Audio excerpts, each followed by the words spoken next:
everybody. Welcome to another edition of I'm Talking Baseball. That's all you want to hear about my singing. Otherwise, the Memorex will get broken. Anyways, glad to have everybody this morning. Hope you enjoyed the early edition of Inside the Picks. And now we're going to be talking baseball as well. Katie and I, and obviously Jacob Lintner is going to be covering spring training as well. Eric, hope to get him in spring training. And Tony, I'm sure he'll find his way in one of those ballparks, doing what he does best and talking about the Diamond doings as well. Speaking of which, we have a new person on here. We're going to have him introduce himself to everybody. His name is Jacob Lintner. I had the good fortune of meeting Jacob out in Mobile, Alabama, and he was a big help to Candy and I when it comes to learning, getting to know the lay of the land, how they do interviews out there. Molly Middleton, what a really nice woman to work with. And they were all very helpful in terms of what we're able to do. There'll be a lot more football stuff coming out as we get closer to the draft. But Jacob was the first person I actually turned to for help, and you were fantastic. And when I stumbled onto the possibility that he liked baseball, he was the natural fit to come on the Saturday edition of Talking Baseball. And my goal here at the network is to develop as much good talent as they can. So even though some of these guys may not be making money with us initially, my goal is to put them in a press box so they can make money and build their tape. And that's what our goal is: exposure, exposure, exposure. You can't get enough of that. All right. Well, Jacob, I've said plenty. Now you get to talk and give me about whatever break you want to introduce yourself to everybody, and we'll get to the topics in a moment. Go ahead, Jacob. The floor is yours. Thank you. Yeah, thanks for having me. My name is Jacob Lintner, and I am a recent Florida State graduate. I've worked in media for Florida State here. I cover baseball, basketball, football, all of it. And I currently am a master's student at Baylor University through an online program. I've been interested in sports my whole life, grew up playing baseball for my whole life, played highly competitive against the likes of Drew Jones and even Archie Manning, and went on to earn a D1 scholarship to run cross country and track at Florida Atlantic University. And yeah, now I'm here. I'm interested in all the sports again, covering them more analytically. So right now I'm doing my work for that. I also work for a YouTuber, and yeah, I'm grateful to be here. I one day want to work for an organization and help contribute to a team with my knowledge. So I hope you get everything that your hard work and effort and energy put out. I'm always rooting for people. Like everybody on this show is really such a special show because all three of Eric and Tony will tell you when you were in our system, we give you the freedom to say what you want as long as you keep it kosher, you're respectful to your colleague, and that's what we try to do. Everybody has a chance to talk. On this format, nobody has to interrupt and talk over each other. Everybody gets a fair opportunity to speak what they want to, and that keeps the nature of the flow going as well. Anyways, Jacob, I'm so happy to have you on. With that said, since I'm so happy to have him on, we're going to do exactly what we're going to do. We are talking baseball, and let's get this bad guy going. There will be a lot of Milwaukee Brewers stuff on there. Why shouldn't there be? I got Candy Ebling and Eric Katz on there. And they got to fill the Brew Crew fans out there with a lot of information. And we're going to start by doing it this way. The Milwaukee Brewers signed catcher William Contreras to a one-year contract with a club option for 2027, avoiding arbitration. Eric, some thoughts on the move? I'm happy they were able to avoid arbitration with him. I know that it was a little bit of a rocky offseason when they declined his option, but I'm glad he's coming back. He is the premier catcher in the league right now, and the fact that the Brewers are getting him back and we're able to avoid arbitration is huge. Because honestly, if you were to give out another extension, it would be him, because catchers are hard to find. I mean, it's one of the most important positions on the field. And, I think that having a guy like Contreras in the lineup is going to be big for the Brewers this coming season. Katie? Yeah, his new deal includes a club option for the 2027 season. He's 28 years old, and his production dipped a little bit last year. But if you don't know this, he only played 150 regular season games while playing through a fractured finger for most of the year. He actually underwent surgery this offseason to address the issue and is expected to be fully recovered by opening day. Obviously, a finger for a catcher is pretty major. So good thing that they took care of it off season. He's been a lightning rod for the Brewers. He's very good motivator and brings a lot of energy. So I'm glad that the Brewers were able to sign him a new deal and avoid arbitration. Okay. All right, Jacob. Yeah, I mean, like she said about catches being few and far in between. We know the Brewers organization is always super good at making these right decisions. It seems that they always hit it, even when controversial. When like a Corbin Burns gets flipped, they somehow the prospects that they're developing and bringing up always seem to hit. And even with a minimal payroll, we see them back at the top of baseball. So I tend to trust this organization. I am a Pirates fan, as we can see with the shirt, but That's okay. unfortunately, Well, the Brewers are in my division, so they always make the right decision, and they always end up at the top of the NL Central. So I trust them with stuff like this. good to know, because now that I have a Pirates fan on here, oh, I can't wait to throw a bunch of Pirates topics your ways when you get back on here in April. Good to know. We got everybody represented from everywhere. Now we got a pirate in the house. All right. I wish I had Mark Meriday on here, because he's one of my big Pirates people out there. He's one of the nicest people you'll ever meet, Yeah. Mark Meriday. He's right now happily retired and out of podcasting. He's a smart guy, but some of us aren't smart enough to just love doing it because we love the insanity. But yeah, no, I got a pirate guy in the house. It's good to know, Jacob. I'll have to keep that in mind. I got a bunch of them waiting in my pocket to pull out. Now you're the right guy to throw them in there with. Great stuff. All right, Tony. First of all, Jacob, you my heart is with you, man, because it's a rough ride being a Pirates fan, but you are what we call a diehard and a true fan, because you sticking with your guys. But when it comes to the William Contreras move, great move by the Brewers. A lot of talent has left the Brewers recently in the last year or two, so to be able to keep talent in-house and avoid arbitration and possibly avoid arbitration another year, adding that year to his deal, that is great. I love incentives and deals like this, because that always allows it almost forced players to play a little harder. Not saying that he wouldn't, but when you have the $100,000 if you're MVP, yeah, that might be a long shot, but hey, why not go after that? 75,000 runner-up, 50,000 third place, 50,000 all-star selection. Like all those things, I've loved that, because you're going to get the best out of a player, because who doesn't love getting as much money as they can out of their contract? So it's a good move for the Brewers. But like Jacob said, even if it doesn't seem right in the moment, they seem to make the right moves long-term. So this is a Brew Crew move.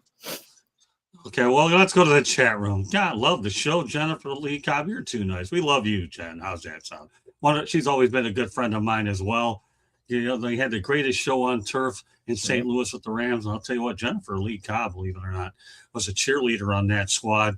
And one thing I liked about Jen is she's always had a fundraising when it came to Parkinson's disease. So I've known Jen a long time, and she's one of the nicest people out there. And God love you, Jen. Go Rams, go Jennifer Lee Cobb, and all the good things you have going. And I know Candy's putting everything up in the chat here so everybody can see it all over the network. So what is this? I don't know. Let's call it a baseball show. Last I looked, I don't know. Am I being sarcastic, sense of humor? Yeah, Kenny Mayne did a pretty good job of it for many years over at ESPN, and I don't have a Kenny Mayne bone in my body, except maybe that thing that Tony has called a interesting sense of humor that you get to utilize after a while. That's gravitated and made him a hit on the network, right, Tony? Keep it up. All right. With that said, what do I like about the move? I'm a catcher at heart. I played the position. And the only position on the diamond I could play with any good, because I kept my attention in it and got some concussions and some bruises along the way, but I wouldn't do it any other way. The Brewers knew they had to get themselves a backstop lineup for a couple of years, and indeed, that's exactly what they did. Let's continue on. Lots to get to today, so be prepared. We have up to 2 hours to do it. I don't think it'll get that long, but I have a lot because we approach the World Baseball Classic and a lot of roster moves being made along the way. All right, well, let's go ahead. Another Milwaukee Brewers sighting, Luis Rengifo, an infielder. Eric, some thoughts about that signing? I mean, it's one of those the Brewers are trying to catch lightning in a bottle with this signing. Like, he had a 2-year stretch where he was not an all-star quality, but like a good player, a guy that, you can plug and play in the lineup. But, compared to Caleb Durbin, though, he's a downgrade defensively. I think the Brewers believe there's something in this game that they can unlock. So hopefully they can get him back to 2022 and 2024 form. I think they believe that the wrist injuries that he suffered in 2024 factored into his down season last year. So I think the Brewers believe it's behind him and that he can go back into back to being a productive player, if not better, this coming season. Candy. Yeah, adding him on a base salary of 3.5 million. The deal also includes up to 1.5 million performance incentives and a $10 million mutual option for 2027. He becomes an immediate start to third base. Obviously, we just left we with the Caleb Durbin being traded. Obviously, we had a hole there that we're trying to figure out who's going to be the best person for that spot. We'll see if he makes it, if Lewis makes it there, but kind of a low risk, hopefully high reward type of signing for the Brewers. Yeah. Jacob.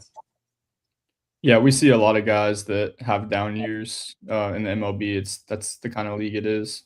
So again, Brewers, they tend to do things that end up working out well, and I think this is a good shot. You take this as a switch hitter. We know that this team has the archetype when it comes to what they look for in these players, even people that have been away for a little bit, maybe have had a down year. So I think that stuff like this it's a fair shot, and versus what they have, I think it's a good acquisition. Tony.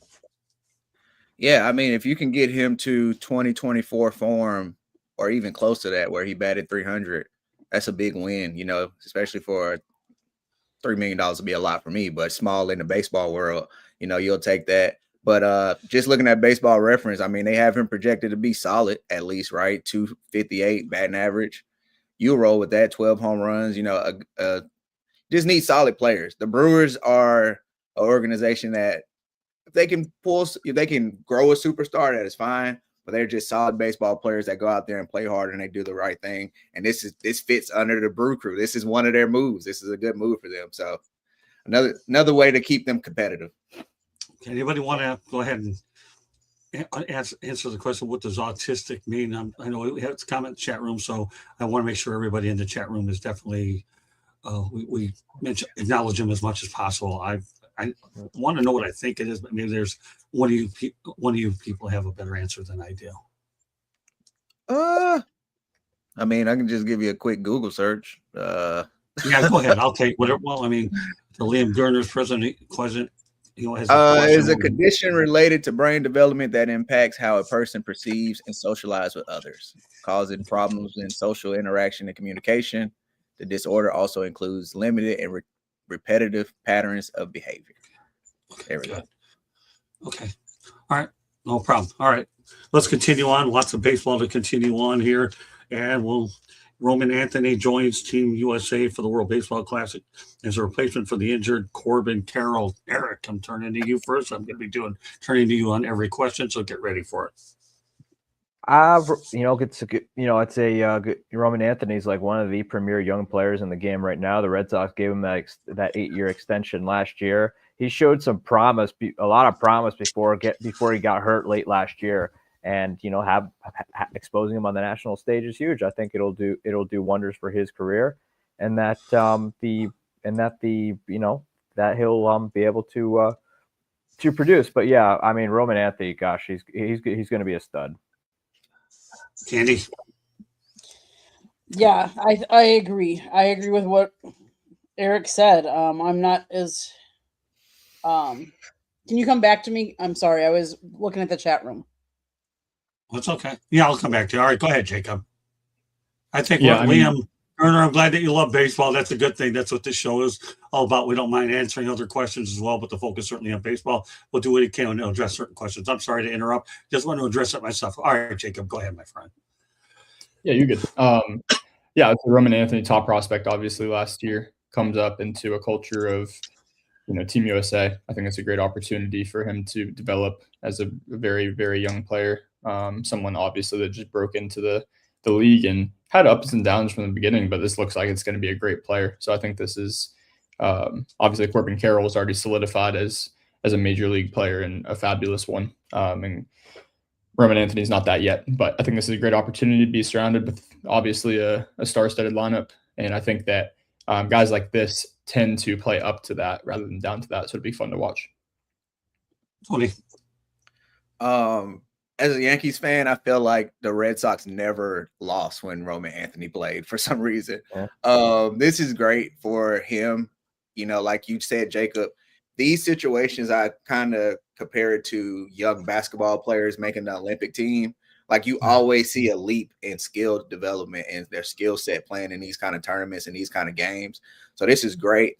And if you think about the brand of the MLB and baseball, having somebody young like Roman Anthony in this kind of situation that could be on the global stage, that helps for the brand of baseball too, and helping grow and the faces of the young players that are coming up after the Aaron Judges, after the Machados and the Tatis. He's going to be that next crop of superstar coming up. So now that we can already start getting face and name recognition with him, it helps him as a baseball player, and it helps the MLB, I feel, as a global brand.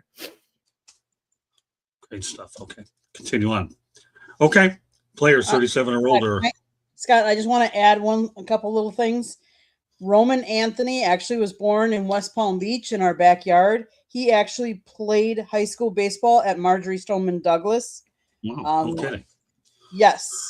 So he was named Broward County 7A Player of the Year by the Sun Sentinel back in the day. So just to add a little bit more to Roman Anthony. Leave it to you to come up with some of the best stats on the planet. Marjorie Stoneman Douglas. And amazingly enough, she mentions that because a few years back, unfortunately, we all know about the tragedy that took place there at Marjorie Stoneman Douglas. And I don't think there's a time when we don't ever forget about what that unfortunate day on February 14th took a lot of young people and coaches that we should know. Rest in peace for those people. I'm glad you made such a reference to that. Thanks, Candy. Okay. All right. Great stuff. All right. Let's talk about the World Baseball Classic. And if you're 37 years of age, it's not a good thing because players 37 or older get denied coverage for WBC. Miguel Rojas won't represent Team Venezuela. And this is his final MLB season, obviously. And here's a guy that did well with the Miami Marlins, and he's done a great job back up in LA. So thoughts about Miggy and the 37-year-old insurance situation, Eric? I mean, Puerto Rico ran into this problem too with several of their players that insurance was unwilling to cover them. I think nowadays, I think there's some worry that I think it's just a matter of like them being a little more selective on what they're willing to cover instead of doing like essentially what amounts to just like an early season, postseason exhibition. I think that they're reluctant to do it because they're concerned that they don't want the teams all over them about something happening to their player out there. So, but yeah, I mean, it's obviously really unfortunate though, because they're looking for, we're looking for the prime players to be in the World Baseball Classic. Okay. Katie. Insurance for World Baseball Classic players is a critical, complex process managed by national financial partners to protect MLB teams if a player gets injured during the tournament. Policies purchased by the World Baseball Classic cover players' salaries if they miss time in the MLB season. For 2026, stricter rules on injury history, example, 60-plus days on the IL, recent surgeries, and age, 37-plus, for certain positions have rendered some stars uninsurable, causing them to miss the tournament. Okay. There you go. All right, Jacob. Yeah, I mean, it makes sense. I know there's a lot of backlash because, especially if you were to be a Dodgers fan, it would be something that you would like to see your player participate in, obviously. And I wonder if it was a bigger name, if that would be the same case. Like if this was a star at the end of his career, someone like a Paul Goldschmidt or someone of the sorts, if this would be the same case, probably. But yeah, I think that's unfortunate for him. I get both sides, so unfortunate. Tony. You know how some things just get attached to a name, like rules, or like Tommy John. It was Tommy John who, had the surgery, so you call it that. Yeah. We should call this the Edwin Diaz effect. Yeah. And like once Edwin Diaz, I feel like this wasn't a thing in 2023. I feel like everybody showed up and played. Like maybe because I wasn't so focused on the WBC, I just missed it. but it was no talk about all this insurance stuff. We talked about it last week, Eric. Right. Puerto Rico might not even field a team because their guys their stars can't get insured. So Puerto Rico has no chance if they go in. So like I feel like they should make this the Edwin Diaz rule, because once Edwin Diaz tore his ACL and missed the whole season for the Mets, I'm sure every team in the MLB was like, oh yeah, we can't have this happen unless we get insured and we get some money for this guy getting hurt. So it's unfortunate because ultimately, man, I just want to see all the best players play. Tony, but what's up? Well, Tony, I think it's part of it is Edwin Diaz, but the teams always went. The insurance policies were always in place for the players whenever they go out there. You think the only people preventing the players from playing in the WBC with the teams, but when Edwin Diaz ripped up his ACL, the insurance companies were like, we don't really want to deal with something of that magnitude again. So if a player has some sort of injury history or something lingering in those legs of theirs, the insurance company's starting to think twice, because the last thing they want is the teams getting all over them about them going out there and playing. Yeah, man. But I think it's unfortunate because, like I say, at the end of the day, I just want all the best players to play. And baseball is normally a low injury sport, right? Like no, that's not true. Not compared to others. If you compared to others, Eric, wait, all due respect. Hold on, Tom. Sorry, Eric. No, you're good. Compared to others, he's right. Because here's the thing, Eric. Okay, let me say this, Tony, because you're really on to something. Now you got me going here. Okay, you're going to sit here and tell me that Kirk Gibson, didn't have a larger career in baseball than he would with football? Give me a break. I mean, Kirk Gibson's the ultimate example of how you could go ahead. I mean, here we had a segment, get this, Jacob, about Antoine Randall L. I think earlier in the week we talked about this guy who wishes he never played football in the first place, Eric. Really? Seriously? Really? I know what Antoine Randall L. said. I remember when the Sports Illustrated magazine came out. Let me finish. Okay, you started this. Now I'm going to intervene. Sorry, Jacob. This isn't the same guy you saw at Mobile. This is the other side, where I'm not freezing at 40 or 50 miles an hour. I have a fan and I'm inside, But Kirk Gibson, amongst a lot of other guys that took the baseball train, stayed a lot longer and made a lot more money. So, all right, Tony, I didn't mean to interrupt you. I am so sorry. I'm a bad man. No, you just added to the point.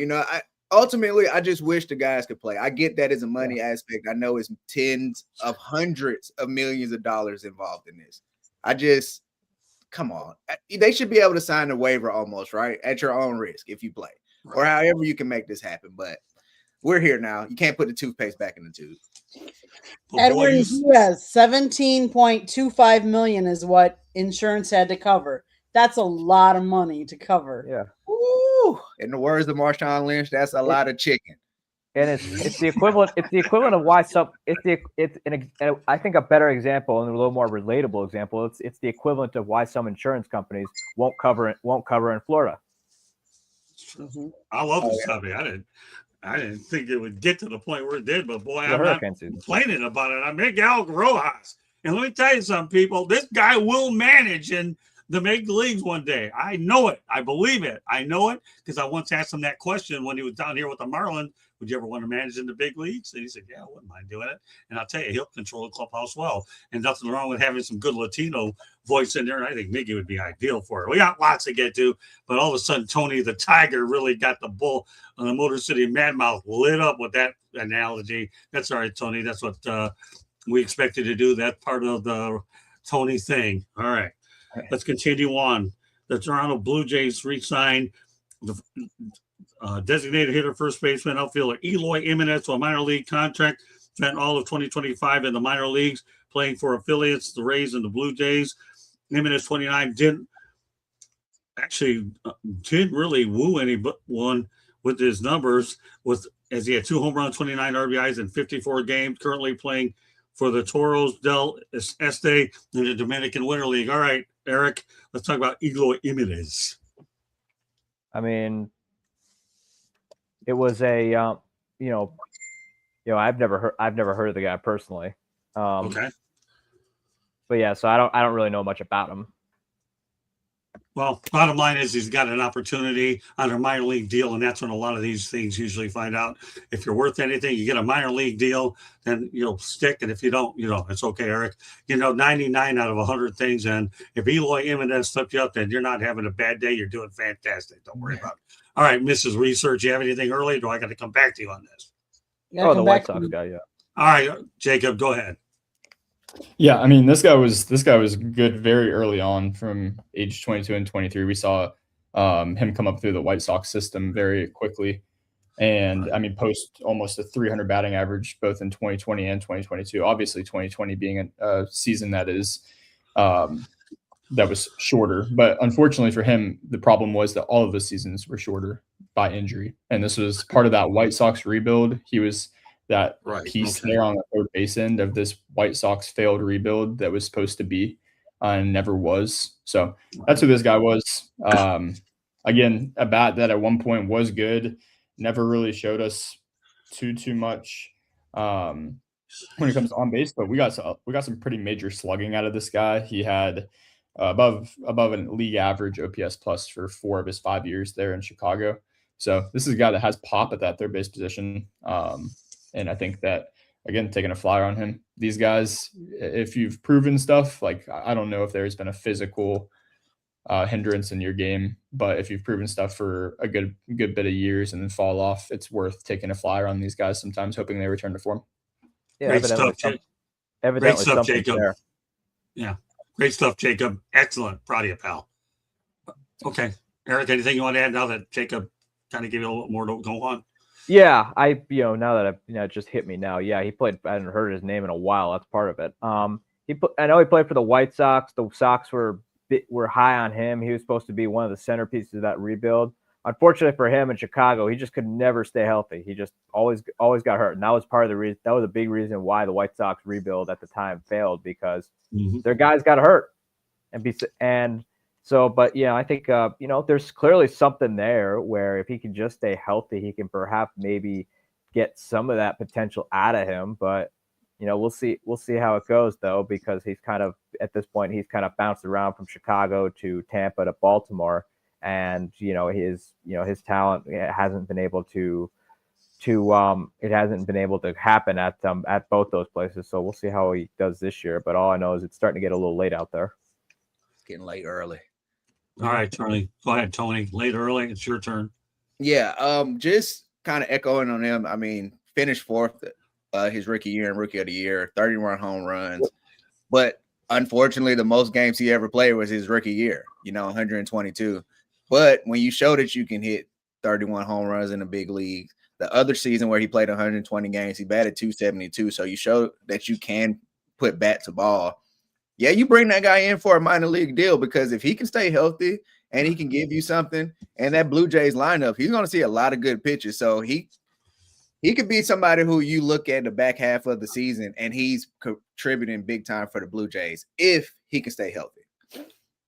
Great stuff, Tony. Go ahead, Candy. I should get more to work with now. He's trying to come back in the day. He ruptured his left pectoral tendon.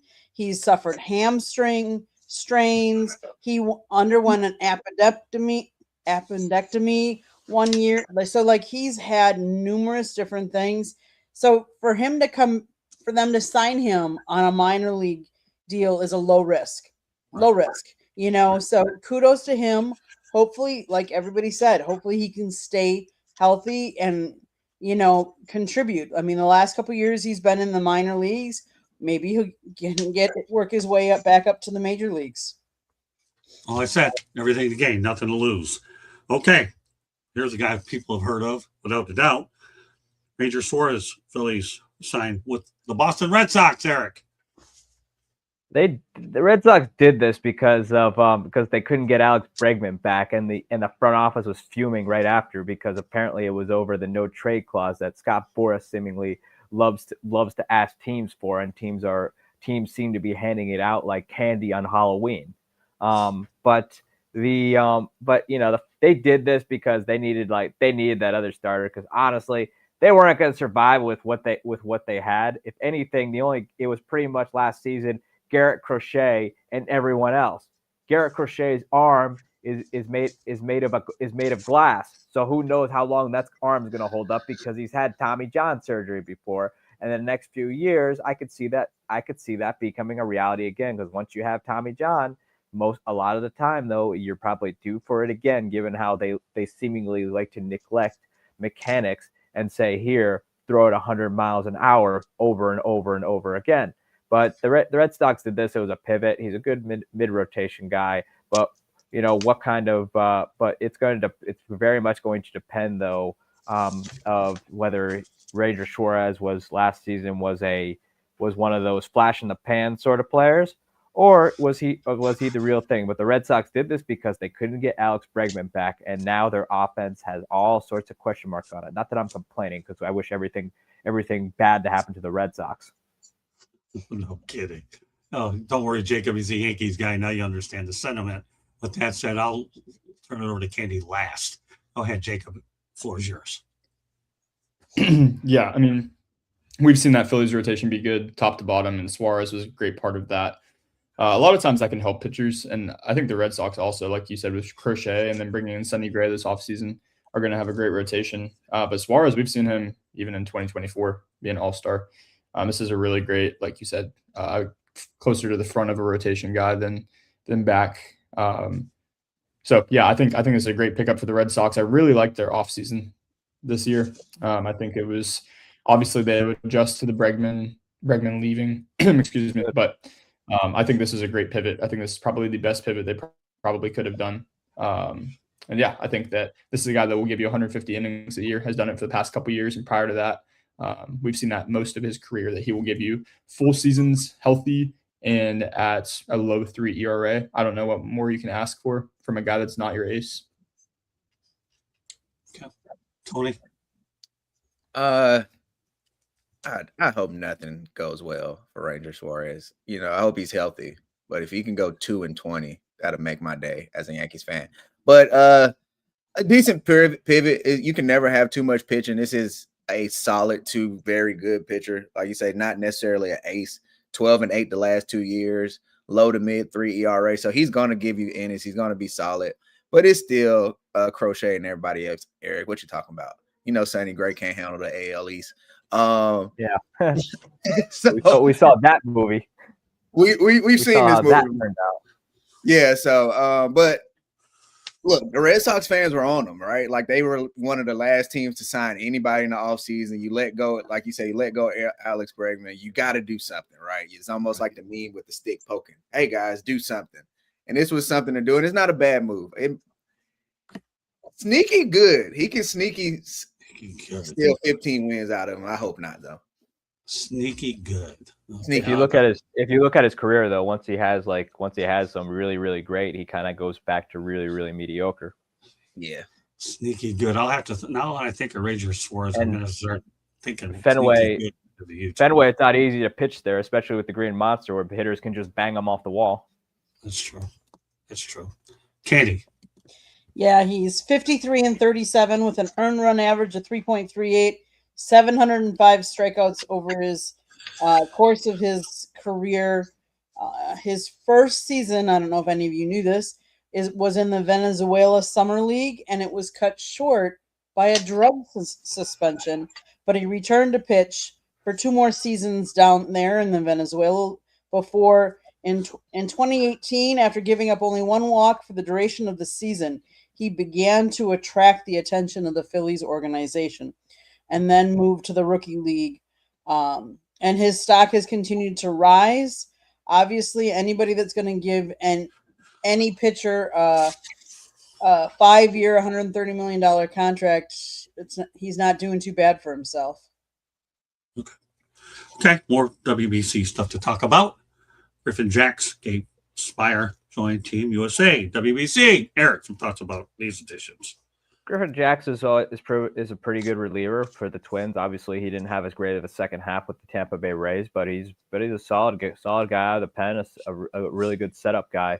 That he's been productive with the Twins. And Gabe Spire again, he's coming from Seattle, and Seattle has an arm barn for days.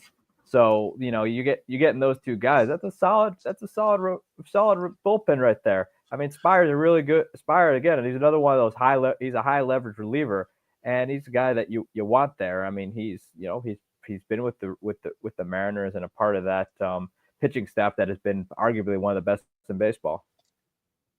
Okay, Jacob. Yeah, Griffin Jacks. We've seen both the organizations with the Twins and the like you were saying, the Mariners with Spire there. We've seen those teams develop these pitchers, and obviously last year being a 1-7 down in that trade to the Rays. So I obviously, like relievers, we're talking about names we're not going to hear as much, but we do know him to have been at one point a very, very good player and a low 2 ERA guy in 2024. So you hope to return to form again. Baseball, very variant sport. But yeah, I mean, Mariners, when it comes to Spire, Mariners, that development system there, we know that to be super, super solid. And anyone that tends to go in there, ups velo, gets Tommy John usually, but ups velo and bounces back after that Tommy John. So it'll be good to see these guys crack into becoming more common names. Tony. Yeah, look, I've said this before and I'll say it again. You'll never have too much pitching. And in this situation, WBC, they're going to see him, leading up to it. They're going to know what matchups fit for him. And when you have the bullpen, you need as many arms for different matchups as possible. And you're hoping, look, he can be more of that 2 ERA guy, right? And I think he could be, depending on where they put him. And I'm sure they're going to put him in the best positions to succeed. So I expect that out of him. Let's go USA. Yeah. Okay. Candy. How fitting is that he is a pitcher, but he's also a U.S. Air Force Reserve captain, and he was named to the Team USA.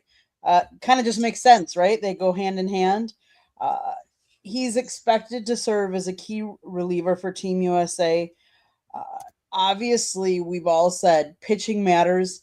There are times pitchers are on and sometimes they're not. So sometimes when we think they might be a long reliever, they got to get a short hook because they're just not on today. So kudos to Team USA for getting as many pitchers as they need. Hopefully they're the right pitchers for Team USA. I'll tell you, the pitching position, especially in the WBC, is one that you have to feed a lot. And the reason why I say that is because you're talking about pitchers that are on loan from other teams as you get into the regular season, and you don't want to overuse these guys because that manager is putting that pitcher in your hands of the manager, and you don't want any injuries that will linger on all year. Otherwise, it just becomes an issue. And I've had other panelists talk about, wish there was a better time to play this tournament than before spring training when everybody's kind of getting going a little. And that will always be a debate that will be. So you have to stack the deck when it comes to pitchers. You really, really do. And you have to be really, really careful. Scott, can I just add one last thing? He is the first Air Force Academy graduate to reach the MLB and now to represent the U.S. in this competition. It's a once-in-a-lifetime opportunity. Great stuff. Well, sure, it's a once-in-a-lifetime opportunity to do it. And great stuff. Always love it when you add some nuggets at the end, Candy. All right, well, I like talking about women announcers in sports. I'm going to bring up one now. Alexa Datt will be leaving St. Louis and joining the Washington Nationals broadcast team as their sideline reporter. The Cardinals had recently announced that Datt was to take on an expanded role on the broadcast for 2026. And keep in mind, what's interesting about this is once upon a time, Bob Carpenter was a broadcaster for the Cardinals and went over to the bigger market Nationals. But now let's keep the focus on Alexa. I've seen her on the air, a very attractive blonde announcer, but she's good. She really is. And now Washington may have found themselves lightning in a bottle with this young lady. What do you know about Alexa? I know a lot of people that have the MLB package have probably seen her from time to time. I actually got my first glance at her last year when I think she was doing a Tigers game. And I think the young lady is multi-talented. And before I turn it over, there's a woman that I met last year named Audra Martin of the Minnesota Twins, who's fantastic as well. So, Alexa, we're hoping to apply to a Nationals game. I don't know if we'll meet the girl or not, but what I've seen of her happens to be pretty good. Yeah, I got a lot of friends in the St. Louis area who would obviously have seen her a lot more often than I have. But the fact I think this started too because when Jenny Kavanaugh went from the Rockies to the Athletics, that kind of opened the door for everyone else to kind of do the same because Kavanaugh was the first woman play-by-play announcer. She did it first with the Rockies for a little while, and then she went over to the Athletics where she's doing it full time. I think we're going to see more of that in the future instead of being the sideline reporter like we're accustomed to that we typically see on the TV. They're starting to have a little more of a prominent voice actually in the broadcast booth. Okay.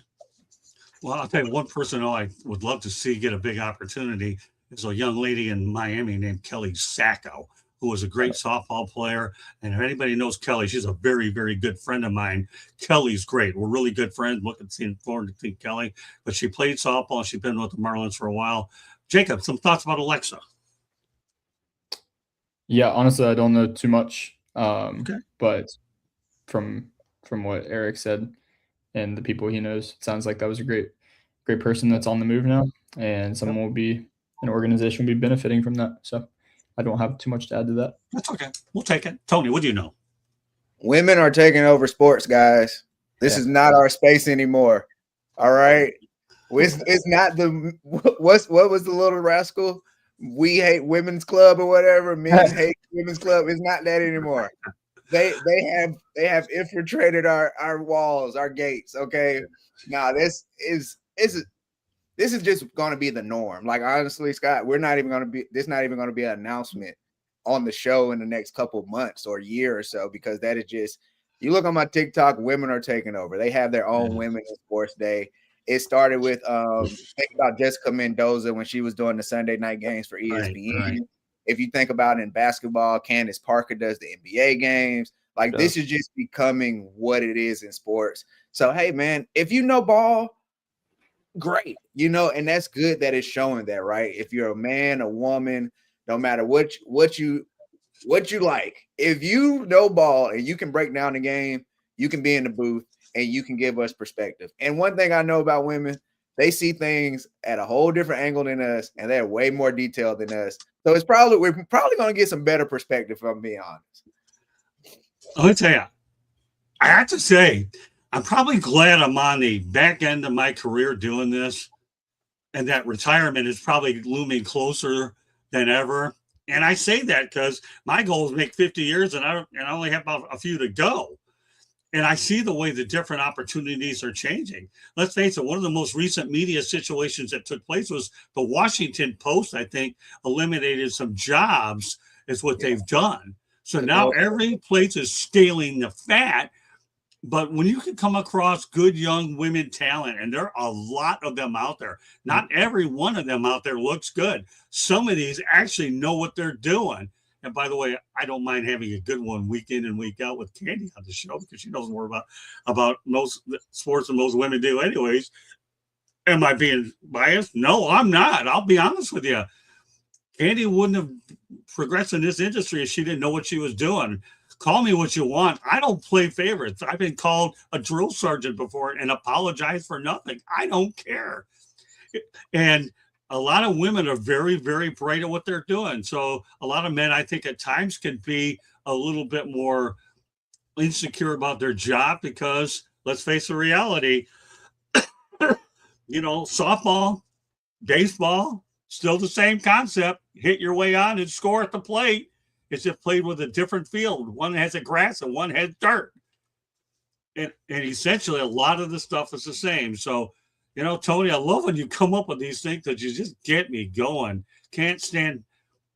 Let's see. Kurt Hagel, can't picture you retired, Scott. Thanks, Kurt. Appreciate the comment.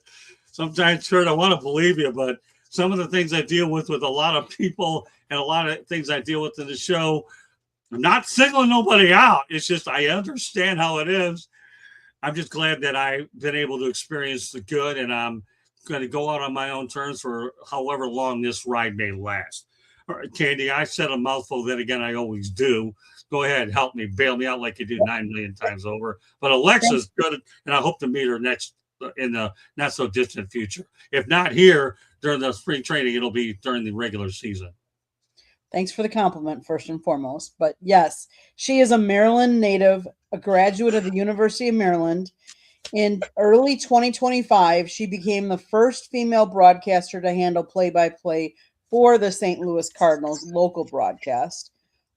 She has held roles at MLB Network, hosting the Rundown and the 1225 Live, SNY, Bleacher Report.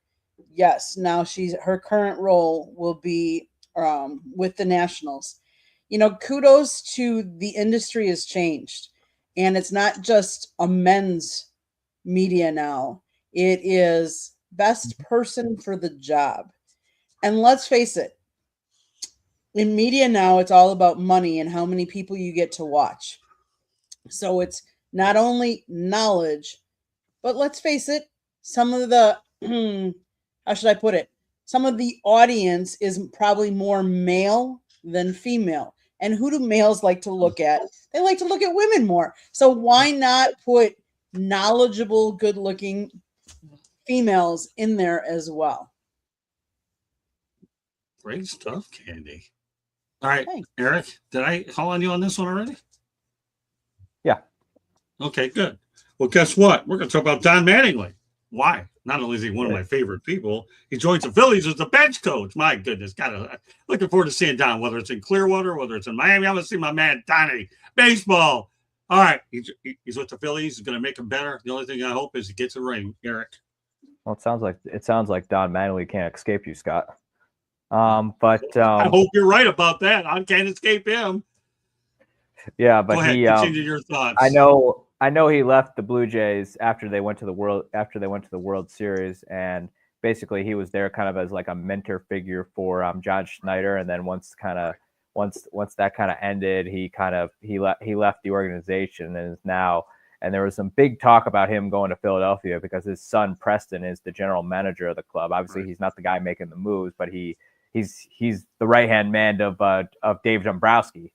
But I'm happy that he's still in baseball. I think at this point he's content with just coaching. I don't think he wants to deal with I'm sure he'd think about managing again, but I think he's just happy being out there doing the teaching, not being the principal. See, I think he will manage if he gets the right situation, but it's going to take one real good situation to get Don back in the dugout leading his own team. And that's what he told me when I interviewed him last August. Now, again, it's going to take the right situation permanent. He's not going to get involved with another rebuild at all. Right. And he's been around enough of those for an organization where the ownership is malcontent. It's that right situation. I think Philadelphia is a good situation, and they got a lot of good hitters on there, and they have some good pitchers. So I think the fit's really good for Don in Philly. Go ahead. I'm sorry, Eric. I think Don Mattingly's I think right now he's just happy coaching and actually doing the teaching right now. I think that's where he's most happy at the moment. Obviously, a managing situation. They're going to have to be spending some serious money for Don Mattingly to think about taking on a job like that, because he's not wanting to do he's not wanting to do Miami jobs anymore, or even before the new ownership, or even the Dodgers, for that matter. Before the new ownership group came in, he was dealing with one broke Frank McCourt. But I think right now he seems to be pretty content with just doing the teaching. I think he truly missed that when he was manager. I think he likes being the teacher rather than the principal. Well, you know what? Number one, you're 100% right. Bench coach suits him fine. He knows a ton about baseball anyways, and he's great with players. And I'm going to tell you one thing that I talked to Tommy Hutton, one of the broadcasters of the Marlins. You can't play for Don Mattingly. You can't play for anybody. If you don't believe me, go to the South Florida Tribune YouTube channel and go ahead and look up that. In fact, I think Candy might even have that on the website. I don't know.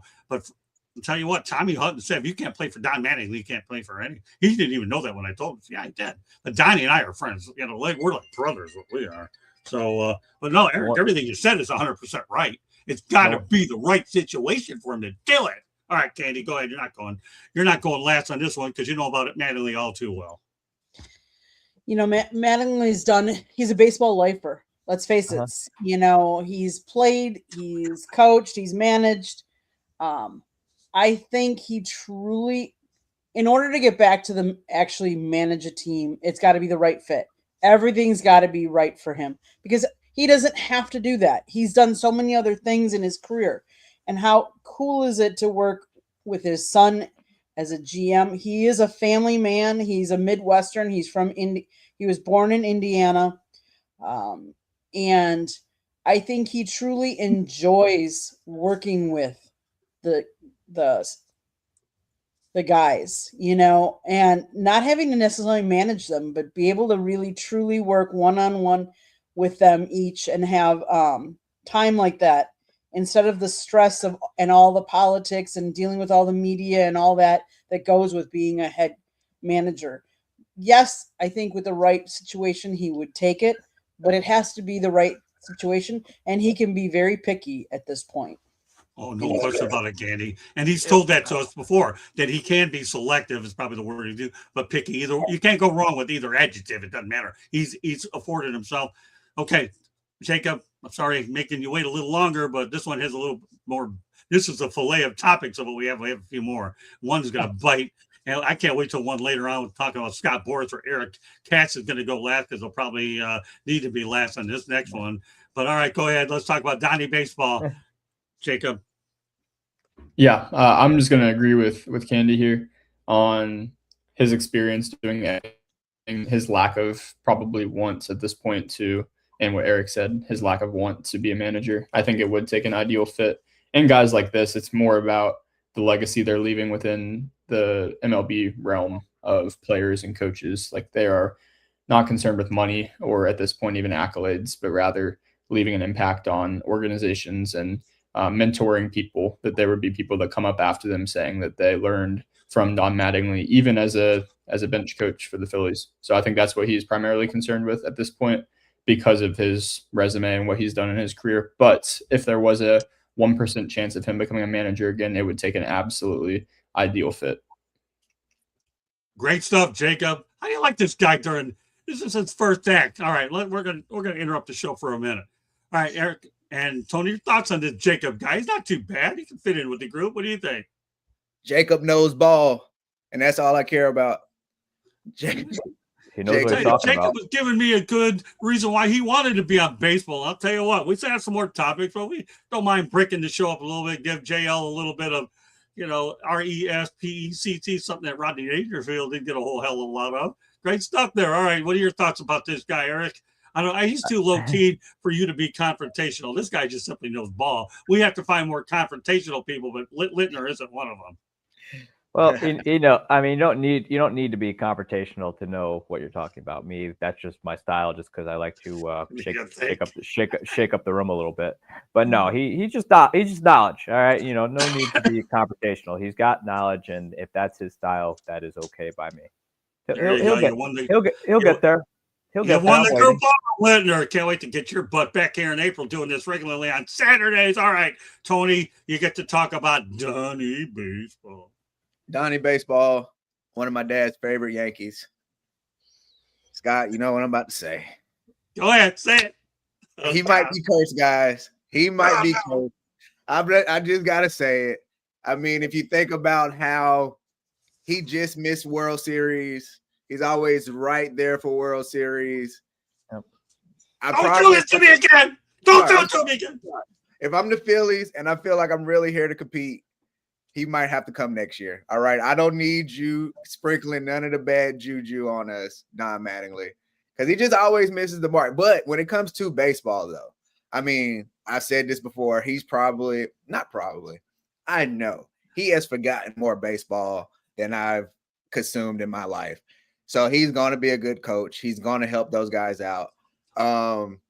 Probably calm Bryce Harper down a little bit. He seems like he's a little fiery right now in Philly.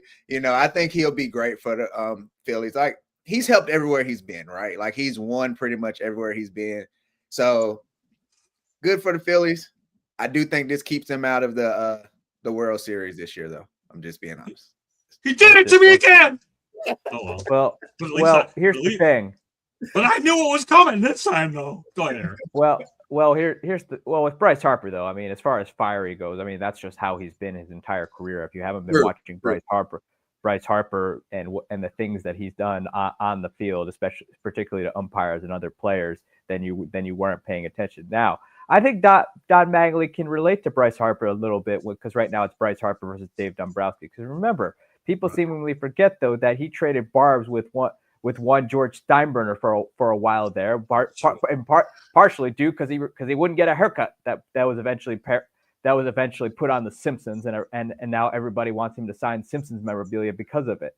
But I think he can do a lot for Bryce with his game, but also handling the politics of the organization, because never Mattingly and George Steinbrenner had a little fiasco of their own, and it lasted for like it was over an extended period of time. It wasn't just what it started now, which was at the end of the offseason and continuing into spring training. Okay. I love this topic. It was fun. But at least I got prepped with Tony the other day, so I can take it a little bit easier. All right. Well, you know what, though? We're going to stay in the Big Apple because the Mets acquired Marcus Semien as they hope to get back to the postseason. All right, Eric, your thoughts about Marcus Semien going to staying in the Big Apple? He's a declining player at this point. It was a salary dump move. I think the Rangers got the better of the deal. Yeah, they're taking on more money, but Brandon Nimmo is still a productive player. I mean, he was a 92 RBI guy last year. That's a good year. Marcus Semien is offensively anyway is falling down the hill. He's nearing retirement. I don't know if there could have been other salary dump moves the Mets could have made, and this is not one of them. But the Mets, they don't exactly have the biggest brains in the room. I mean, yes, they have David Stearns though, but heck, every single GM I have ever seen go through there falls under the curse that the Mets are the Mets, and that's exactly what they are, and that's all they will be. Okay, Candy. The Mets seem to spend a lot of money, but they don't have the success for it necessarily on the field. Yeah, it'll be interesting to see if we see and how much we see of Marcus Semien, because yes, I mean, he was born in 1990, so he's only 35 years old, but he's only had in his career 1,613 hits, 253 home runs, 801 runs batted in, and 139 stolen bases. He's played for, this will now be his fifth team. He was played for the White Sox, the Athletics, the Blue Jays, the Rangers. So it'll be interesting to see how much he gets playing time with the Mets. Okay. Jacob. Yeah, I mean, Semien has been banged up a ton, and I do like this better for the Rangers and the Brandon Nimmo return. I think that we could see a Brandon Nimmo, Wyatt Langford, and Evan Carter future in that outfield, and I think that's a pretty exciting future. We've seen Nimmo with his on-base percent be a really good player, and that's a guy you want to add to two really young players that still have a ton to improve. But I think that is going to be a better alternative for them than keeping on to Marcus Semien, who, like Eric was saying, is a declining player and is someone that is not going to be a consistent bat for you at this point and is not going to play enough games to help contribute to your team. So I like this move. It is somewhat of a dump and a pivot, but I think it's a good pivot. Beautiful. Okay, Tony. Hey, man, say it with me, Eric. The Mets are going to Met it. And the funny thing about this is if Marcus Semien was having issues in the clubhouse with Trey Turner, Lord, wait till you get into the mess of the clubhouse of New York and Queens and the Mets. But it's going to be interesting to see. I mean, maybe, the Mets, they're maybe convincing themselves he'll get back to 2023 form where he was third in MVP voting, but nothing shows that that's going to happen. Everything has been just declining. So the return on investment is probably not going to be as high. Like you said, Jacob, I think the Rangers got the best out of this with Nimmo, and they actually are planning for their future, where the Mets just keep trying to put lipstick on the pig and telling us that it is a donkey. I don't know what they're doing. But that's a pig. I'm never mad at the pig. Yeah, I'm never mad when the Mets make bad money moves. It takes a little bit of the heat off the Yankees. They are the worst team money. They are the worst team money can buy, after all. That is a fact. I'll tell you one thing I can see right now on Saturdays, man. Tony, you wonder I told you I wanted you on Saturdays? Yeah. Now with Eric Katz, Oh, do I see a little bit of a rivalry brewing between you, man? Yeah, man. The one thing I got to give Tony a lot of credit, and everybody in the system is fantastic. Everybody. I don't have a complaint about money. But every time I pump something in Tony's ears, what is he up to now? Jacob, you got to hear this. This is classic what this guy said earlier in the week. This is Tony in a nutshell. When you go on that Wednesday night sports exchange, and I don't feed nobody topics on that night, Eric has the greatest line in the world for it. Okay, I'm trying to imitate you, Tony. I may not be good at it. I never took on being, what do you call those, impersonators or what do you call it when you're trying to imitate somebody? Impersonator. Oh, is that what they call it? Well, I don't know whether I should be. I'm going to be watching CNN and I'm going to be watching ESPN and see what the dog is going to be coming up with. So I'll be ready to go either way because we in talking game and we may not be talking game. How was that, Tony? Yeah, it was all right. All right, I'll take all right. That's good enough. I don't care. All right, good enough. All right, good stuff. All right, let me go. How much energy do I have? Well, when we're talking about the A's spending money, I got to have some energy because they never tell it. Why? Because they extended Jacob Williamson to a 7-year deal. Eric, the A's don't spend money, but they're going to Las Vegas. Are they playing at the crap table? Are they really going to prove that they actually can contend? Well, they're starting to right now. Well, they're spending money is because they have to. Otherwise, the MLB Players Association is going to have a field day on them. They're not doing this because they want to. They're doing this because they have to. And you could probably put the Pittsburgh Pirates in that same category of Mr. Bob Nutting, who's more of a penny pitcher than Scrooge was during Christmas time. But it's a good move though. He is a good player. I mean, I think the A's are starting to kind of approach that 3-year window where they're good for a little while there. They're getting close to opening up one of those there. It's going to really depend. They got some bats. It's going to really depend on how their pitching holds up, and if Luis Severino can somehow manage to figure out how to pitch in Sacramento, because last year he was complaining about it. Well, I got news for you, Luis Severino. You knew what you were getting into, baby. You knew what you were getting into. You had other offers where you could have been pitching at more. They were lower, but you did it for the money. And sorry, buddy, while you're serving up home runs, you're still collecting a nice check. Jacob, what do you think about this one? The A's are spending money. Yeah, it's exciting to me. Sacramento. Yeah, it's exciting to me as a Pirates fan because us small market spenders, we kind of tend to hang around, and there's the better ones, and there's the worst ones. But it's great either way to see, Jacob Wilson there. I remember watching the draft when he was picked, pick number 6 there by the Athletics, and this guy was highly touted as a contact first guy. And man, they may have even undersold that. He is on Baseball Savant. He is 100th percentile in K rate with only 7.5% and a 99% whiff rate, only 9.6%. So this guy just hits the ball. He makes contact. Whereas Luis Arias, we see a guy like that, and obviously he's bounced around now. He's on the Giants. Wilson gives you a little bit more pop. I was there in LA in May 13th, and he went for 2 home runs and 5 RBIs against the Dodgers. Athletics came into town and beat the Dodgers. Fun game to be at. But this guy's young. He's 23, still figuring it out. He plays a unique style of baseball. He actually doesn't see any kind of pitches. He just is making contact with the first thing he sees in the zone. And usually it's going to end up, even his expecting batting average is in the upper 200s. So I think this is a player that you want to lock up for a long time. He fits a very specific role on your team where you do actually have the other roles with the Brent Rookers and the other, power players that they have on that athletic. Yeah, Soderstrom. I mean, we have a bunch of dudes over there, even Lawrence Butler. So that he's not fit into a can of a bunch of guys of the same archetype, but we actually see a lot over there in, I was going to say Oakland, but just the Athletics. I think it's a great. Don't feel too bad. Everybody does. One thing I should say about the Athletics, let's not kid ourselves, okay? Over the years, they are a very proud franchise of won world championships.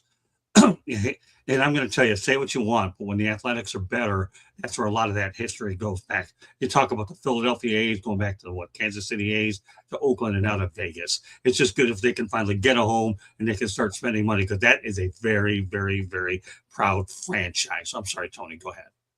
No, you're right. About them being a proud franchise. I didn't know until recently. They're like second or third in pennants all time in America.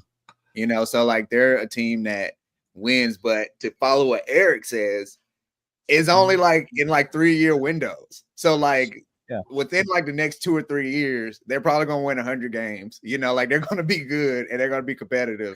And then they go through these lulls of being bad where you're like, what happened? But this is, you got to sign Jacob Wilson, right? Like you got to find the money somewhere to sign a guy like Jacob Wilson. You get this guy, you lock him up, you avoid arbitration. You probably are saving money on the front end by not letting him ride this out and then hit free agency or deal with arbitration in that kind of situation with the numbers that he's been putting up. So this is a smart move by the A's. They have to spend money, so at least they spend good money. We saw them spend money last year with Luis Severino. Like I said, you got to bring up the floor somehow, so they had to do that. So this might be a good move for them. This is a good move for them. Let's see if they put it all together as a team. Okay, Candy. Team is under pressure to increase their payroll to avoid grievances from the Major League Baseball Players Association, which mandates teams receiving revenue sharing spend a minimum amount. Yes, despite recent signings, the 2026 payroll remains relatively low compared to the rest of the league, sitting at 22nd overall. So they still have a ways to go. But yes, Jacob Wilson batting .301 with 13 home runs and 66 runs batted in. It's a good signing for him. Okay, great stuff. All right, let's go back to the Brewers. Kind of missed them a little bit. They're early part of the show. Now they're going to be back. And that's this. Gary Sanchez and the Brewers are reportedly in agreement on a contract, Eric. How do you like Gary Sanchez from a Yankee going over to Brewers? Well, he's been a lot more than a Yankee. He's been a lot of things, and a Brewer at one point too. But he's got some pop. I mean, he performed reasonably well for the role that he had with the Brewers the last time he was there, and he's going to be a backup catcher to William Contreras, I think, or if not, he'll probably at least get in the mix to be a designated hitter. But for what he is at his career, it's kind of going to be the Brewers are hoping to get some pop out of him, but I'm not expecting it to be too much because honestly, he's like he never really became what everyone said he was going to become. So, I think they're just going to have him in the DH mix. They'll have him catch every now and then, but other than that, though, it's just another bench player at this point. Okay, that's fine. Candy? Yeah, it's his second stint with the Brewers. We recently, on February 14th, signed him to a 1-year, $1.75 million contract. Yeah, I'd love a $1.75 million contract, but 2 years ago, he signed an $8.5 million contract. So obviously his stock value has gone down.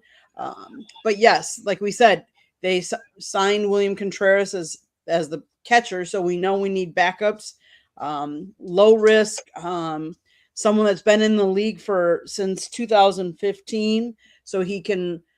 As we talk about the Brewers are a young team. They have a lot of young prospects that they're bringing up, so they do need a couple of veterans here that can talk to them about what the league is all about and kind of mentor some of them. So hopefully that's what one of the roles he can provide. Jacob.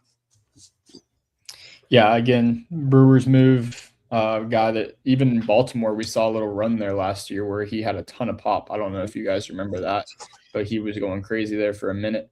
And second stint with the Brewers, they're familiar. A lot of times these kind of guys, it comes down to organizational connections. So we see a coach that's familiar with a player or even the organization that's familiar with a player and likes what he brings into that room, whether it be obviously pop is going to be a thing for him, but also when it comes to leadership and being a solid option there. So those are things that a lot of these teams are looking at, and he's a reliable guy. We've seen that a bit, and he's going to provide that for an organization that's already experienced a stint with him in 2024. Okay, Tony. Man, when I think of Gary Sanchez, I think of unrealized potential. And I also think of the guy who essentially got Joe Girardi out of New York, and it's wild that what he's turned into. Gary Sanchez was the third fastest, not catcher, MLB player to 100 home runs. Like the Kraken. You don't get a nickname like the Kraken if you didn't show that you was going to be a great player. And then to see what he's become, like you say, Candy, yeah, if somebody gave me a check for $1.75 million, I'm taking it and running. But when you were somebody who was supposed to be as good as you were, he should be in the $150 million contract conversation at this point in his career. So it's sad to see because I thought he was going to be a Yankee great, and now he's just another guy. He's a Jag. But this is the kind of guy that goes to the Brewers and he gives you a big hit late in the season, or he goes on. Like, you get a guy like this for that hot week or two, like you said, Jacob, that he's just ripping the cover off of the ball. So that's going to be the good thing for him. It's a lot less pressure, obviously, than playing in a place like the Yankees or anywhere else that he's been.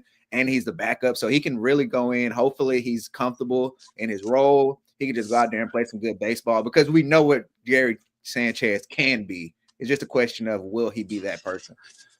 Yeah. Great stuff, man. This whole group is unbelievable. I am so excited to work with you guys during this baseball season. It just makes me, my voice is starting to go. It's getting raspy. And all I got to do is just stand in here and watch you guys talk, man. You guys are all fantastic. I'll slip an opinion in every now and then. It might get a little louder every so often, but I can look forward to this group. Candy, what do you think about this group during baseball season? I like it.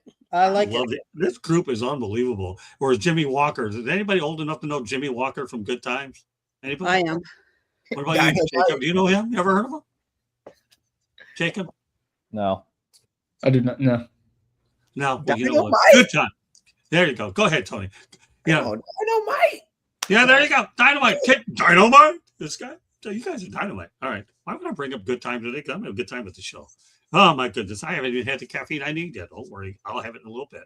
All right. Let's go to it from one Sanchez to another.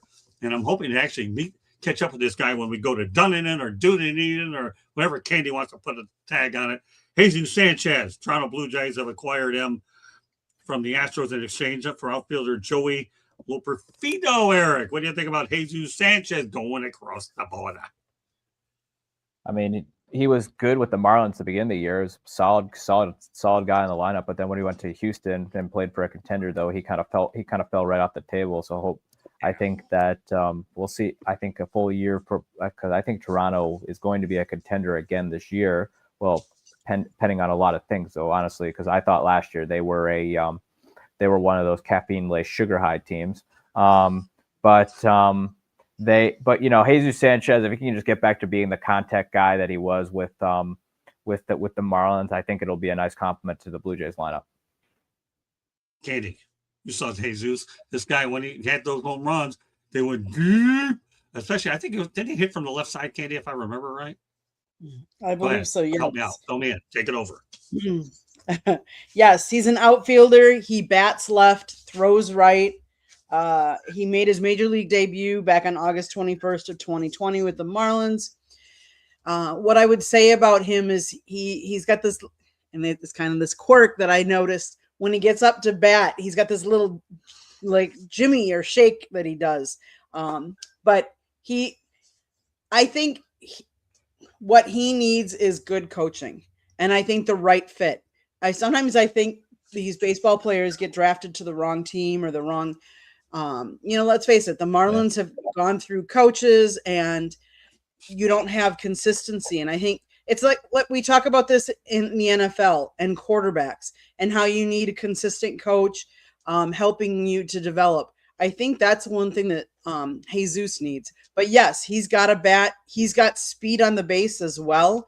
So I think this is a good move for Toronto. What do you think, Jacob? Yeah, I mean, Jesus Sanchez has been a very league average hitter, sitting around just exactly league average in OPS plus in that 100 mark. And we've seen ups and downs out of him. He's going to give you a back end of the lineup bat. You're hoping for at best a 750 OPS year to year, maybe some pop. We saw some home runs last year in Miami, before he kind of fell off a cliff there in Houston, like we were talking about. And then obviously the return being Joey Loperfido there.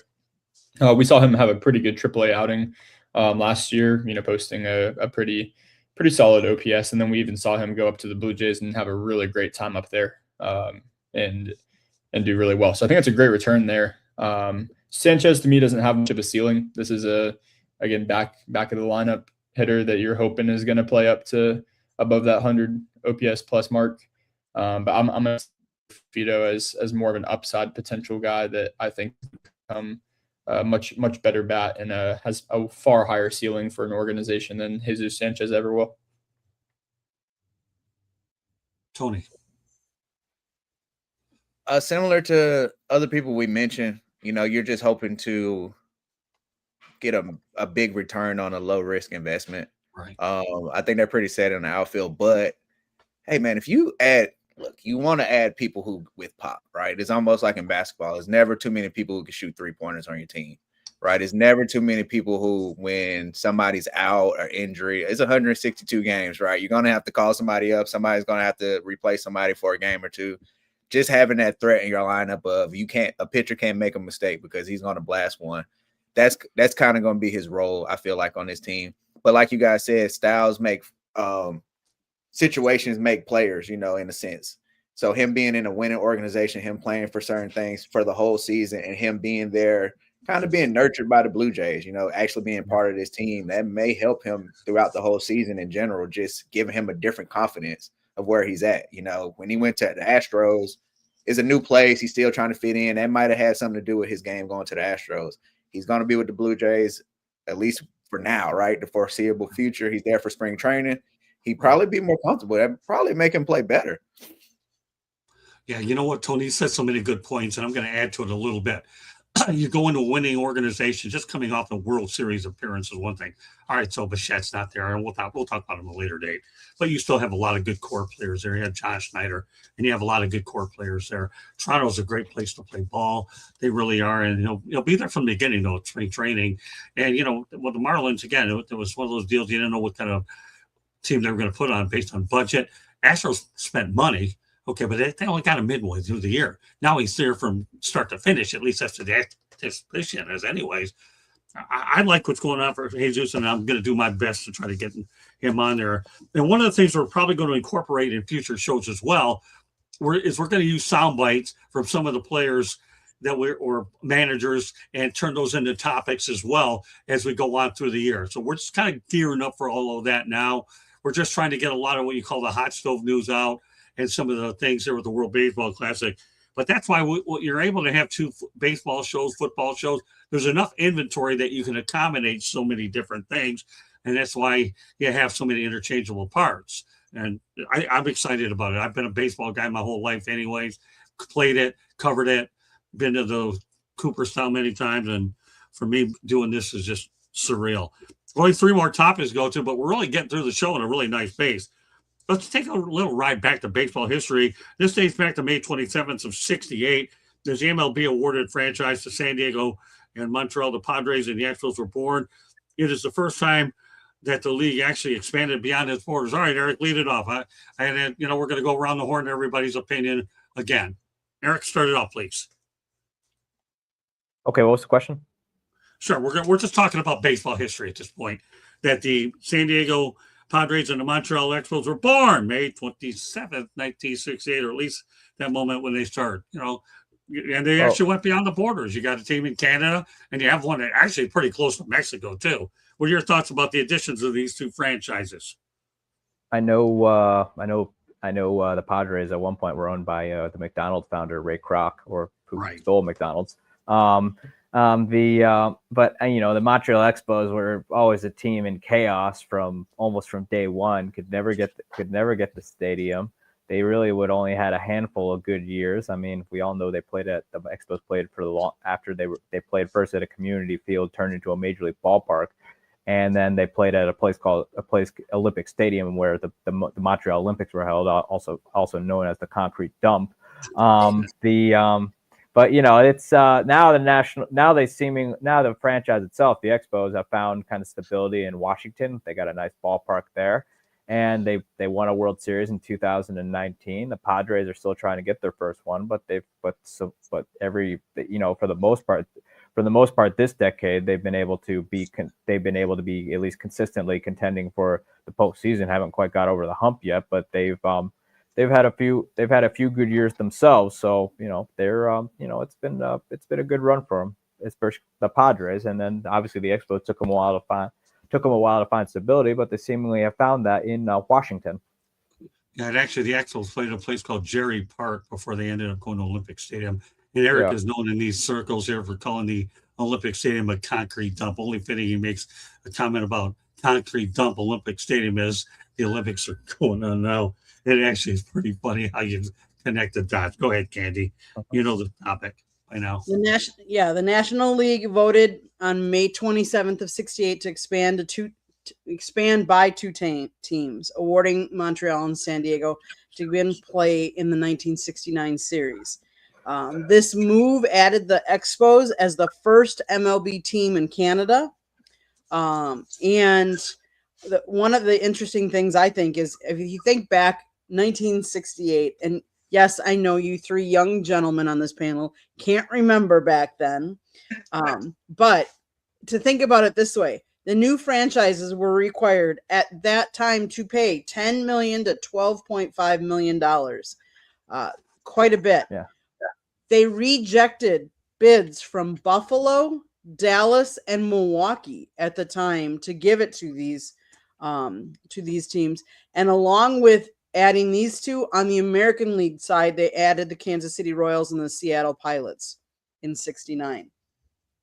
So just a little more tidbits. All right, Jacob, there's a little bit of a history on these two franchises you want to add to it. You want to add a little Jacob Lintner history to something that dates back way before you were born. In fact, for that matter, we're challenging Candy at that point, age-wise. Not me, though. I was still alive then, barely. Yeah, I mean, my familiarity with these franchises is what they turned into. So obviously, I don't, the origin stories I'm not very in tap with, in touch with, but I do know what these teams turned into, and it's been great to see these organizations come up. And like ironically, what we see in Washington with the Nationals now, which were the Expos, and then we talk about San Diego, or you're talking about the Padres. It's funny that those two teams have interacted so much in these trade talks. It's funny that World Series is actually we've seen over and over these teams just back and forth, the Juan Soto trade and more and more and more. So yeah, that's my extent of commentary on that. I expected that. So let me give you a little bit more history. We'll talk about spring training since it's appropriate time. The Montreal Expos used to have a Florida State League team and play their spring training games at a stadium called West Palm Beach Municipal Stadium here locally. So that's and I actually remember watching them play Florida State League game. That's okay. Jacob, I really wouldn't have expected a whole lot less out of you than what you provided. You were great. Okay, go ahead, Tony. I don't know what to expect out of you on this one, but go ahead. Yeah, I'll know in a moment. You know what? Honestly, I'm going to kind of follow up on what was said last Monday or last week when we talked about this, and I didn't think about it, but something that helped the Padres that probably didn't help the Expos was the Expos being in the Northeast and having so many different baseball teams around that's in the United States, opposed to San Diego being so close to the Mexican border, and the weather, of course, matters, and having that population of people that can become Padre fans to help them continue to be a franchise might be one of the big reasons that the Padres were able to flourish and the Expos had to move away. Just posted us on my Instagram, and just funny, I swear these phones listen. I'm looking at Andre Dawson hitting home runs for the Expos. So that was pretty cool to actually see about. And just a quote from Andre Dawson, since we talking Expos, him, you don't think about hitting home runs. You just hit singles and home runs happen. So, hey, man, a little Expo legend giving us some game while we're talking about him.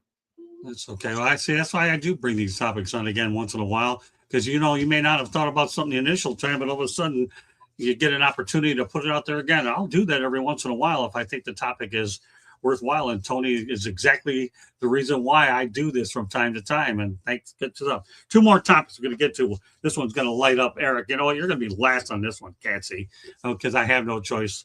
All right. So here it is. Scott Boras was actually reportedly tried to sign Shohei Ohtani in 2018, flew to Japan a number of times to recruit him. Ohtani signed with CAA's Nez, I think, Botello. All right, Candy, some thoughts about Ohtani rejecting Boras. So Boras traveled to Japan 5 times, met with Ohtani's parents to secure him as a client, only for Ohtani to choose a different representation for his career. He is represented by Nez Balio of CAA since coming to the U.S. Reports suggest that because Ohtani was not with a traditional mega agent like Boras, he was able to take the lead on his unique record-setting contract deferrals with the Dodgers in 2023, rather than following a standard high-leveraged agent formula. So, kudos for him. You know, why does Scott Boras have to have all the big name?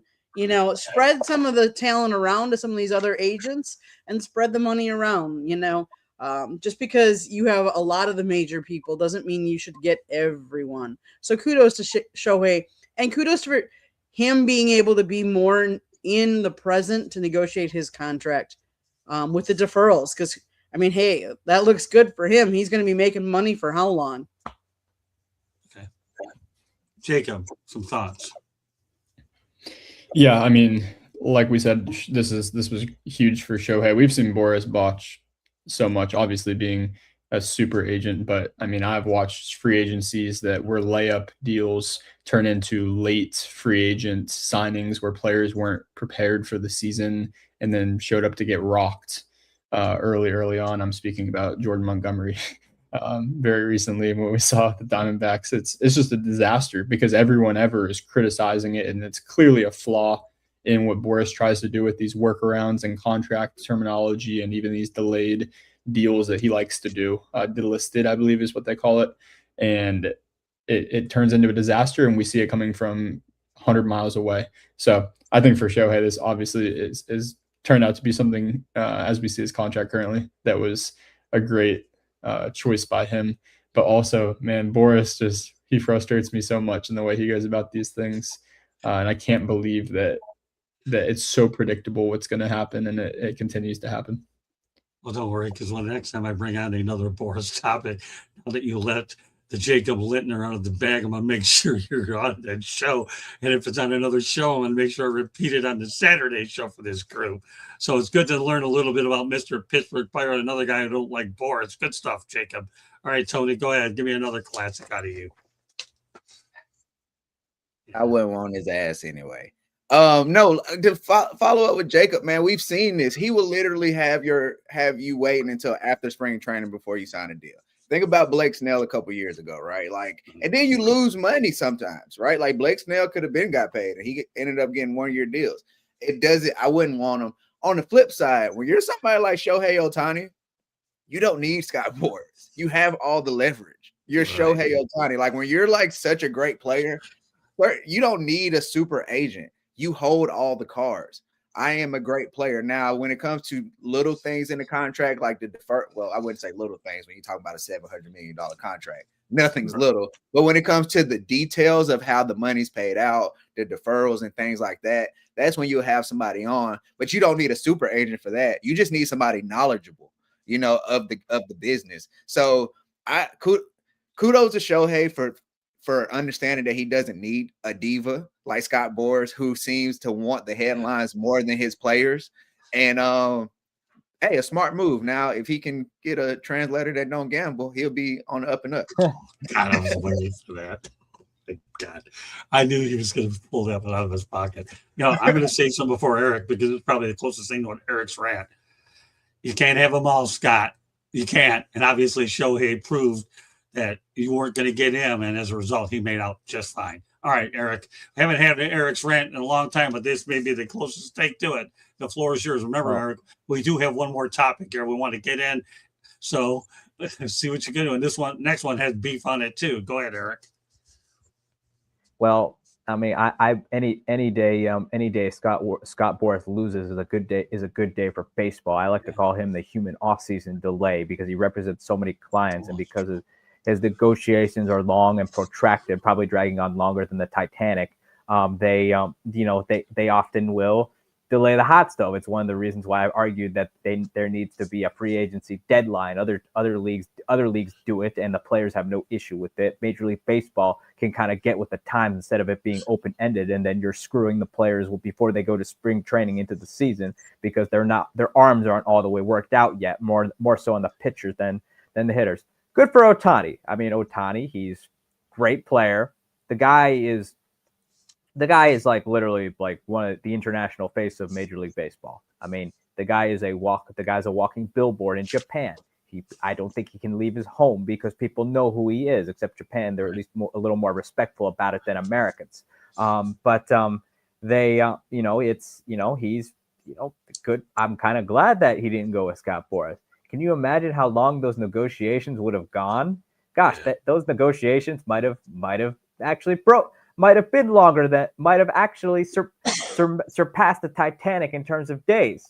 But again, I'm always good when a Boras loses. I mean, I saw it this offseason with Cody Bellinger when the Mets pulled out and the Yankees backed him into a corner, which was pure cinema. But I'm glad. I'm happy for you, Ohtani. I really am. You made a wise decision by letting old man Boras stew in his slump in his office in California. Okay, well, good. Since that was a longer topic, you did a good job on that. Actually, that's pretty good for you. We're going to start with our final topic of the day, and that's this. Okay, from Eric Hosmer on the idea of harsher punishments for MLB players caught using PEDs. I think the only way this game gets cleaned up and these guys don't risk 80 game suspensions for another couple of years on the back end is take away their guaranteed money. Go, cheers, Eric Hosmer. Now we'll turn over to the other Eric Katz. I think the punishment that they do now is pretty good. I mean, don't take away the guy's don't take away the guy's welfare. There are guys already suspended and not being paid. So, taking away his guaranteed money when he comes back, are you kidding? Are you kidding me? These guys depend on it. You can't just, I don't think, I think baseball though, as a whole, aside from a few gambling incidents here and there, I think baseball is as clean as I think baseball is clean. I mean, you only hear of steroid suspensions and PED suspensions every now and then, but we haven't had a mess like we had in 2013 with biogenesis with Alex Rodriguez, Ryan Braun, and a bunch of other known players and unknown players. So I think that's a little too harsh. I think if anything, I think the punishment fits the crime here. And sometimes it's, I just think that, either way though, you're not going to prevent something like this from happening. It's going to happen. Why is it, despite the suspensions and the tests and all that, it's still happening. I think that the guy didn't, if someone getting suspended for steroids, it's not like the guy shot anybody. Or pulled a Wander Franco. But I think that the guaranteed money thing's a little harsh. If anything, though, you should probably do that for guys like Wander Franco. Okay. Fair enough. Okay, Katie. When a baseball player takes a substance knowingly and knowing that it's a banned substance, why should you get paid for that? If you knowingly did it, like a lot of us in the industry, in different industries, if in our contracts it says you can't take certain substances and we're going to test you for those substances and then you test positive, a lot of us could be just fired. But we're not firing them. We're just saying, oh, we're going to suspend you. You're not going to be playing. Well, they should be suspended without pay because I'm sorry. You knowingly did it. You knowingly go into the season knowing what you can and can't take. You have plenty of trainers, plenty of other people telling you what is allowed and what isn't. You're trying to make an unfair advantage, and that's just not right.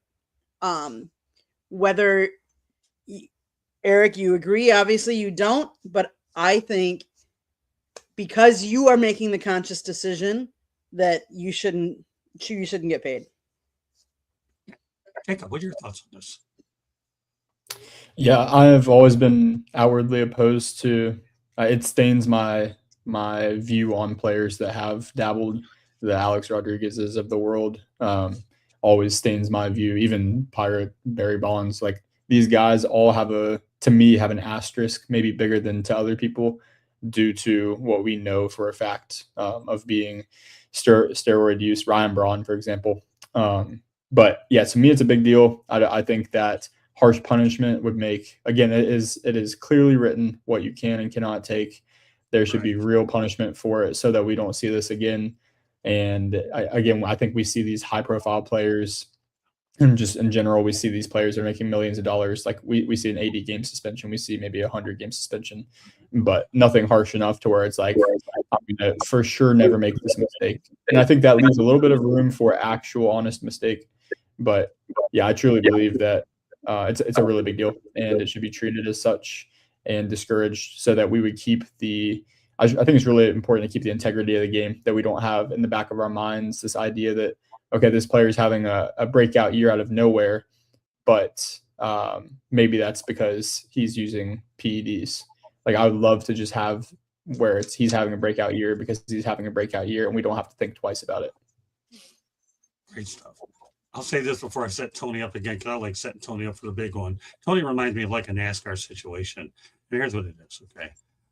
You know, you never know when the big one's going to come out. But with Tony, with all his candid comments, they're always coming out. So here I'm going to put it to you this way. Everybody in the NFL bickers about not enough guaranteed money, right? NBA, there's too much of it going around, right? MLB, you have a lot of it going around, right? I have no sympathy at all if you go into their pocket. I agree 100% with Eric Hosmer saying, get into their pockets big time and take away their games. You know, like Eric mentioned earlier, right? Didn't you mention, Eric, for every time somebody's suspended, you lose money off the game stuff as well, right? I think you mentioned that earlier, if I remember right? Well, same holds true with this. Eric Hosmer hits a bullseye with this. Take away their guaranteed money. Go to NFL contracts. I'll guarantee these baseball guys aren't going to like it. They're not going to like it when you have to deal with a salary gap. Deal with this, and all of a sudden Hosmer hits a bullseye. All right, and just like it, Tony's going to hit a bullseye now. Yeah, I agree with Eric Hosmer. I don't know if like guarantee, because that changes the way that you structure contracts in general, you know, but maybe go college death penalty where you got to set out a whole year, not 80 games. You got to set out a whole year, because a whole year of a contract pay, now that's going to really hurt your pockets. So maybe not just take away the guaranteed money. Like when you come back the year after, your contract can continue. But for this whole year, you're not sitting out due to it. Like, this isn't injury. This isn't anything. So if you're scheduled to make $10 million, that is gone. I think that's probably the happy medium to do that, because it gets tricky when you go into restructuring all the players' contracts and putting that language in. But if the MLB can just strike you down right away and it be an MLB thing, I think that's probably the best course of action for this.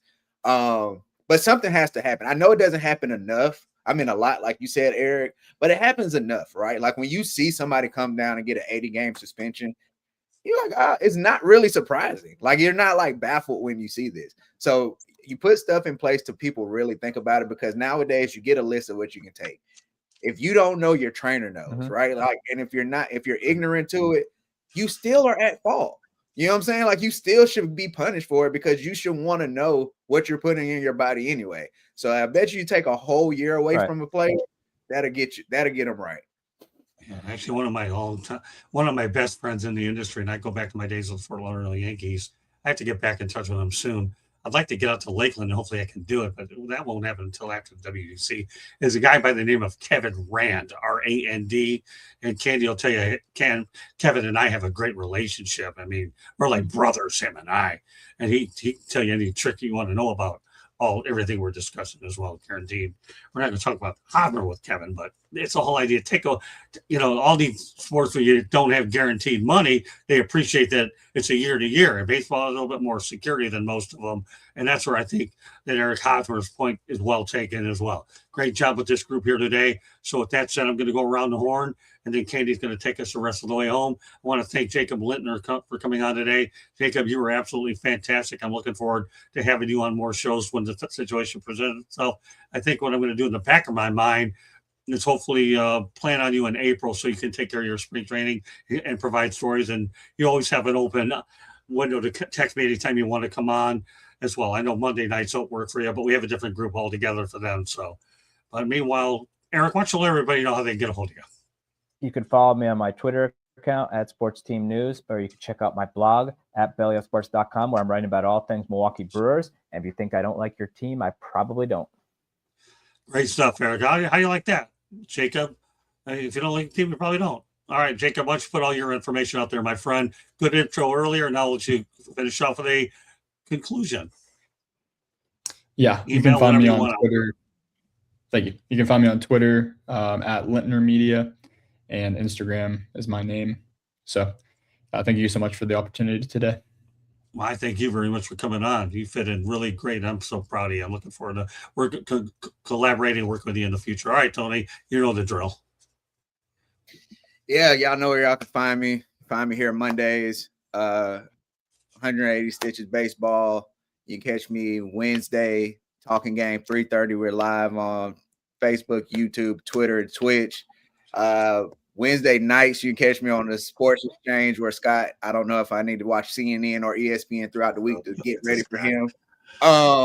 Saturdays, we're here talking baseball. And then shortly after, because in 10 minutes, I have to do our wrestling podcast, Tour Off for SmackDown, with my guy Rainey, where we go through the week of WWE. So, yeah. Oh, and where you can find me, I'm sorry, I'm going through the shows, but Talking Game 1 on all social media. And if you want to subscribe to the YouTube, it's Tony Talking Game on YouTube. Great stuff, Tony. All right, give us our final one. We got to get Tony out of here so he can do his deal. All right, Candace. South Florida Tribune Publishing Company published a book, Lessons from the Microphone, Tuning into the Enduring Wisdom of Visionary Leaders. It is written by our host, Scott, the Motor City Madmouth Morganroth, talks about his 40-plus years in the media and how it has changed, old school media versus new school media. There's a picture of a young Scott with a young Tommy Lasorda. So go get the book, look at the picture. It's available on Amazon, Barnes & Noble, Kindle, Google, and Apple Books. It's also audio.